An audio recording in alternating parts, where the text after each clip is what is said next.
Right. So here we are again, working with this image, turning it into a halftone for screen print. I currently have all of my channels separated out as separate image files. And what I'd like to do is I actually want to compile them back together into a single file and actually set those channels up as layers. This is actually not a totally necessary step, but I really want to see what my image is going to look like and not have 4 little files I have to keep track of. So I'm going to go ahead and start out with my cyan layer. So what I'm going to do here is I'm going to select it all, Control A, and then Control C.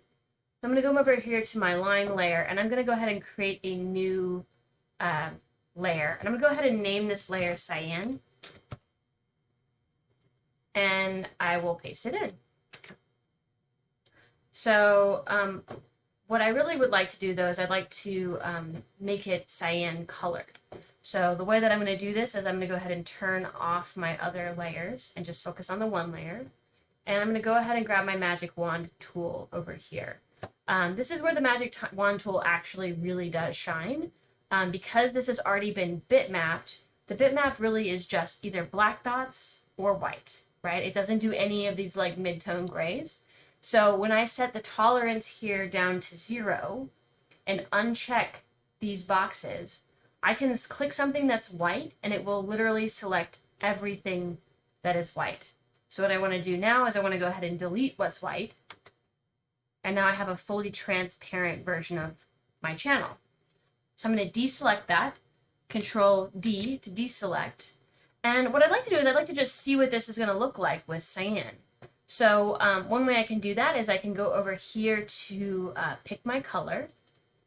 And I've already got cyan selected, but let me show you how to find that. So you can try and select cyan, but you'll see that it isn't actually true cyan. So over here, what we want is we want 100% cyan, 0% magenta, 0% yellow, and 0% black. And that will select for you the true cyan. Okay, the next thing I want to do is I want to lock that transparency. So I'm going to click this little button right here. That means that everything is transparent will stay transparent and everything that's colored will stay colored. I can go ahead and click my large brush tool and let me go ahead and make it way bigger. Yeah. And I can just go ahead and color in my layer just like that. And I can see what that's going to look like with my line layer. Now, if I wanted to print this out, I would still need to make it black. Like if I wanted to actually print this out and send it to the printer, I would want this to all be black. Otherwise, that's not going to shoot to my screen. But it is useful for me to see what it's going to look like in cyan so I can see what I'm working with. So let me go ahead and do that for the rest of my colors. Let's go ahead and take magenta. Again, Control A, Control Copy. Let me go ahead and create a new layer. Control V. This is my magenta layer, so I'm going to go ahead and name this layer magenta. And I'm going to go ahead and do that same thing with the magic wand tool. So grab my magic wand, select the white, delete the white, Control D for deselect, and then I'm going to go ahead and select 100% magenta. So that'll be 0, and I can move between these with tabs. So I press Tab 100, Tab 0, Tab 0, and that is 100% magenta.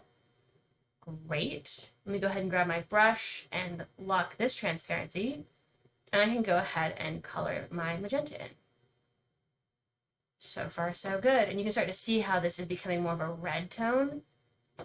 Let's go ahead and do our yellow. All right, new layer. Double click here, call it yellow.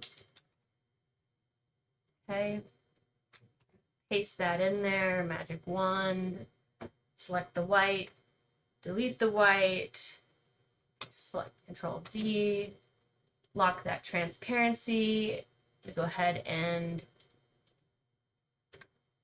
call it that it's 100% yellow, and grab my paintbrush tool and paint the yellow in.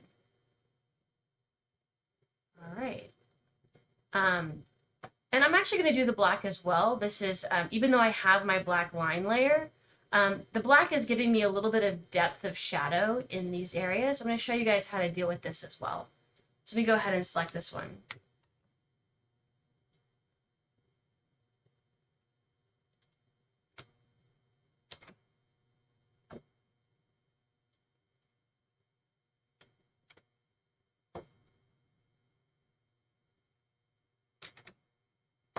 Okay.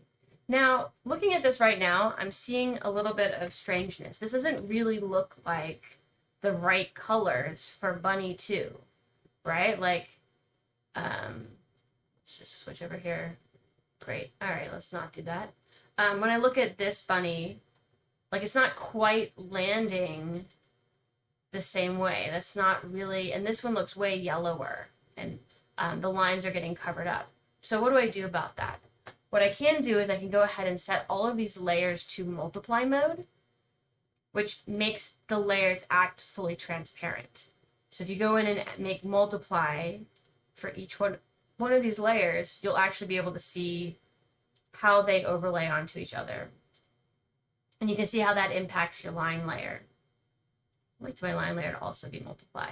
Okay, so now that looks a little bit closer to the color that I had. Now I can go ahead and print these out.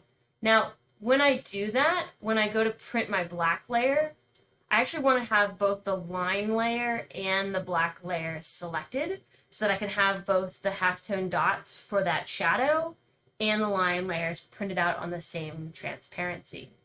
All right,